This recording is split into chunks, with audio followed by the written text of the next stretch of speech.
ভারতবর্ষের এমন একটা নদী যেখানে সেই নদীতে নৌকা চলে না। নদীটার নাম হলো চেনাব নদী, যা জম্মু কাশ্মীরে আছে।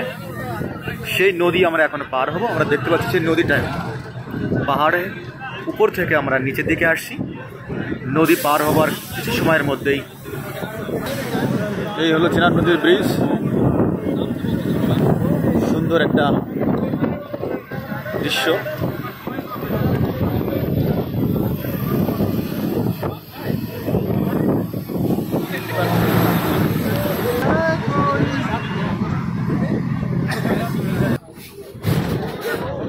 একদম পাহাড়ের পাড় দিয়ে একটা ভয়ঙ্কর দৃশ্য কিন্তু আমাদের জন্য। মাত্র 2 থেকে 3 ফুট দূরত্বে ঢাল। এই ঢালের নিচে এমন একটা অবস্থা দেখলেই ভয় করছে আমাদের। ঠিক আছে, আবার দেখা হবে অন্য ভিডিওতে।